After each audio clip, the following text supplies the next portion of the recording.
Salut tout le monde, bienvenue dans ce 5e épisode du podcast La Fougue.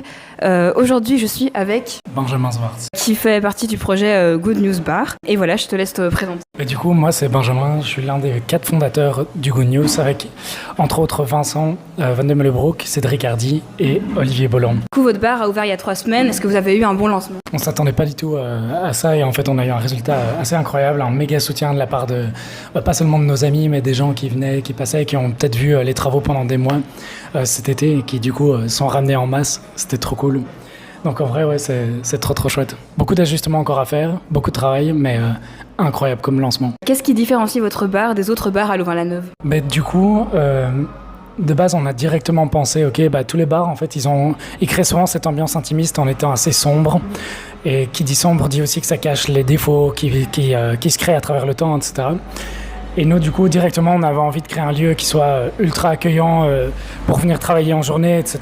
Mais pour ça, il fallait éventuellement... il fallait que ce soit lumineux, que ce soit propice au travail en journée. Et donc, il faut un lieu lumineux, clean, propre, qui donne vraiment... qui donne envie de venir en journée boire un café, un thé, etc.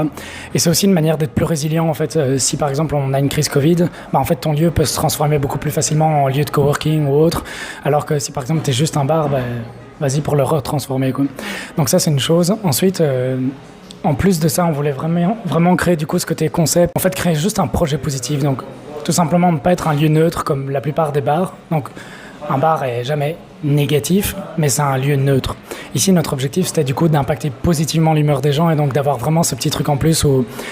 qui n'est pas juste un petit truc en plus. On veut vraiment amener ce côté tout positif avec des phrases sur le mur, genre des petits sous-verts avec des petites phrases positives et des petits mots gentils, des petits mots qui font sourire. Il y a plein de petites choses cachées dans le bar, en fait, plein de petits points de concept qui sont un peu cachés dans le bar que les gens ignorent, qui sont là en fait juste pour donner un petit sourire.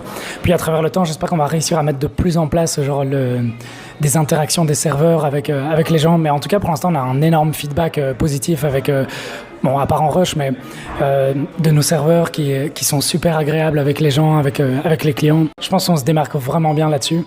Et on a envie d'inspirer aussi les autres bars à être plus inclusifs vis-à-vis des handicaps. Et donc ça, c'est quelque chose qu'on est aussi encore en train de mettre en place de plus en plus, mais pas mal de points de différenciation.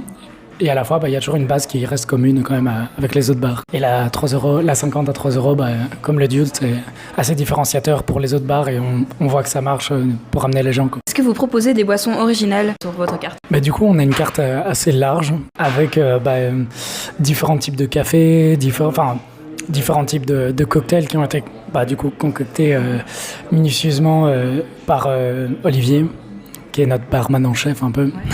Avec Cédric, mais... Et du coup, on a testé un peu plein de boissons. Nos deux principales...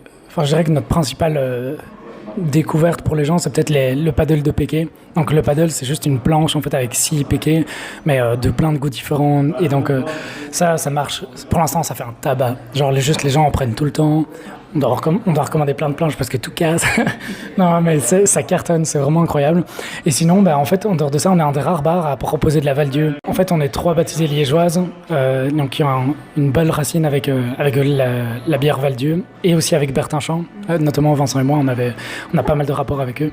Ce qui fait que on propose en fait ces bières au fût de manière générale. Et donc ça, c'est une grosse différenciation. Et on les propose à un prix vraiment attractif. Par exemple, pendant les happy hours, c'est 3 euros la 50, quoi. Donc c'est assez ouf pour goûter en tout cas une bière comme ça. Vous avez aussi une roue où on peut choisir sa bière. À fond, c'est ça. Genre du coup, tu vois, quand je te parlais des idées de concept, etc. On a une roue par exemple quand tu sais pas choisir quelle bière tu as envie de prendre, par exemple quelle bière. C'est hyper fréquent en fait. Genre quand tu sais pas choisir, tu reprends tout le temps la même, tu vois.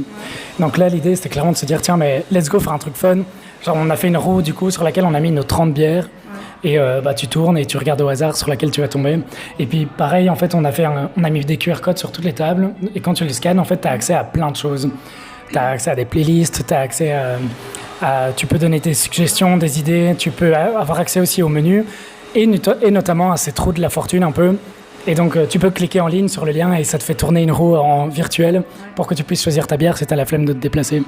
Puis on a des petits nounours, on a un nounours géant aussi. J'ai vu qu'on pouvait aussi offrir une boisson à une personne sans abri. Exactement, donc le concept à Louvain-la-Neuve, il est déjà bien connu, il a été lancé beaucoup par des quotas projets, qui est de faire Par exemple, un sandwich suspendu, ça c'est une initiative qui a été lancée par la Coquille, il me semble, il y a 2 ans, ou 2 ou 3 ans. Et ici, du coup, ce qui est assez connu de manière générale dans le monde, c'est de faire des cafés suspendus. Donc c'est de pouvoir offrir un café à... donc je prends un café par exemple maintenant, et j'en paye un directement pour une personne sans abri, qui pourrait éventuellement, qui pourra en recevoir un du coup grâce à cette personne, quoi. Qu'est-ce que ça fait d'avoir son bar à l'endroit où le tout premier bar a ouvert à Louvain-la-Neuve? C'est assez incroyable en fait. Pendant les travaux, on avait tout le temps plein de personnes âgées ou plus jeunes qui passaient en disant putain, ça c'était la Rive Blanche avant, et à chaque fois ils s'arrêtaient, ils nous racontaient des bouts d'histoire et c'était incroyable.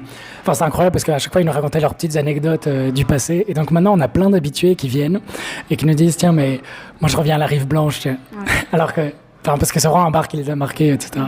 Donc c'est vraiment c'est quelque chose, c'est pas mal. Pourquoi on ne présente que très peu d'actualités positives au journal, et quels effets cela a-t-il sur les téléspectateurs ou les internautes qui regardent ces nouvelles assez anxiogènes? De manière générale, et je vais pas m'avancer trop sur les chiffres, mais il me semble que tout ce qui est nouvelles négatives, en fait, genre le potentiel de buzz et donc de repartage de l'information est quasi... En général, on parle de 6 fois, 8 fois plus élevé pour les mauvaises nouvelles par rapport aux bonnes nouvelles. Donc, de manière générale, en fait, on consomme beaucoup plus les mauvaises nouvelles. Et d'ailleurs, on le voit très bien dans les rumeurs. On répète toujours les rumeurs négatives, des rumeurs, du coup, qui sont souvent négatives, et plus rarement des trucs positifs. Du coup, tout simplement... les médias, eux, en fait, leur objectif, c'est d'avoir le plus d'audience possible. Et donc, d'une certaine manière, ils réagissent, en fait, à ce que les gens font. Donc, c'est un choix, je pense, très philosophique de se dire, OK, je vais restreindre peut-être mon audience en présentant des nouvelles plus positives. Et donc, je pense que ça nécessite un courage assez important de la part des médias.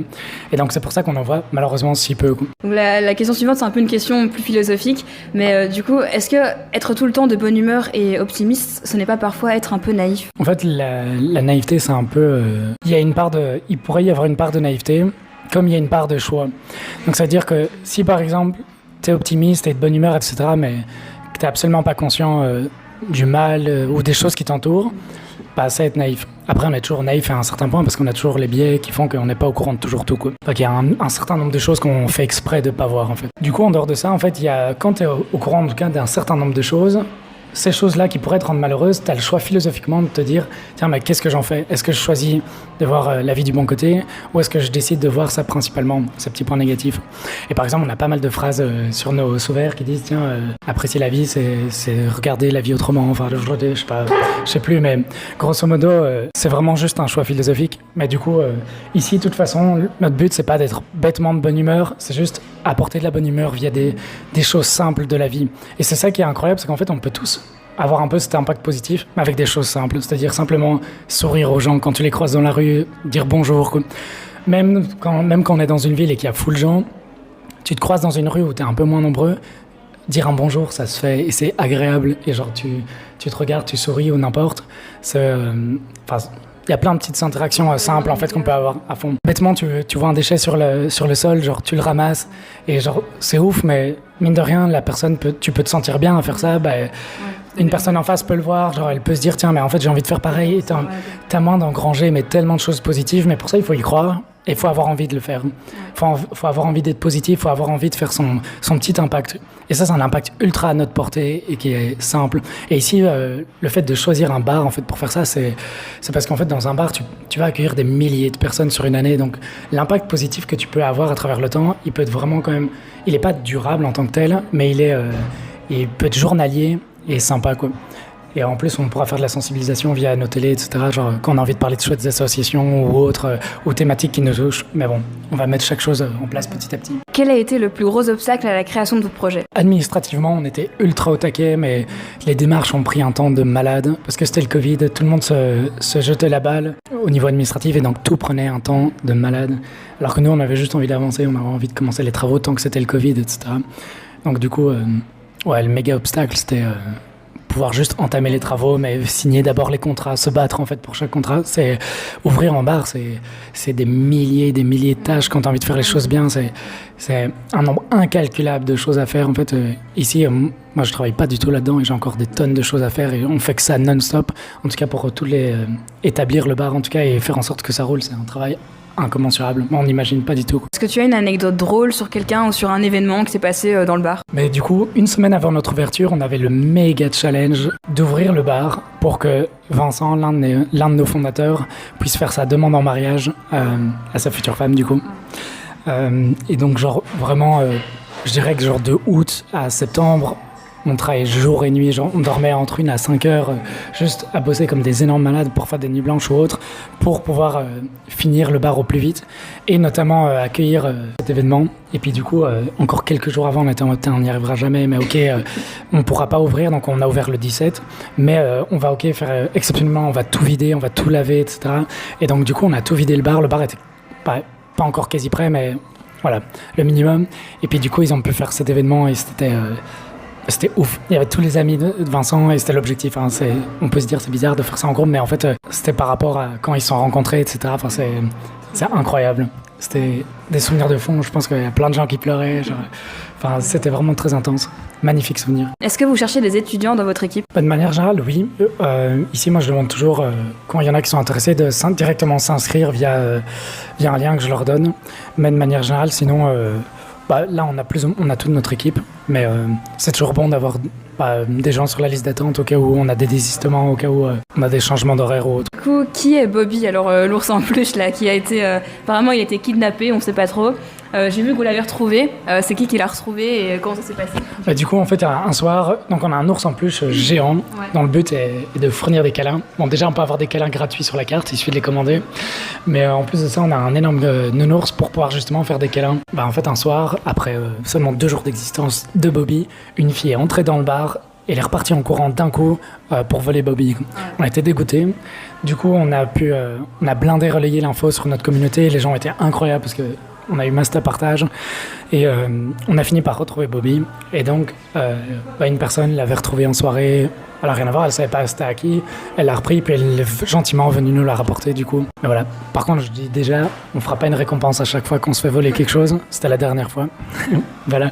Mais bon, un chouette nounours pour apporter du bonheur. Est-ce qu'il y a une personne ou un groupe de personnes qui a un chouette projet à Louvain-la-Neuve et que tu verrais bien dans ce podcast? En tant que jeune entrepreneur, j'ai envie de dire, il y a des tas de projets qui sont assez incroyables. Je vais en citer un qui me touche particulièrement, mais qui s'appelle eSign, qui est des jeunes de ces PME qui sont en train de lancer un projet via leur master, qui est de rendre plus accessible notamment l'apprentissage de la langue des signes. Et par exemple, nous, tout ce qui touche au handicap, ça nous touche quand même pas mal.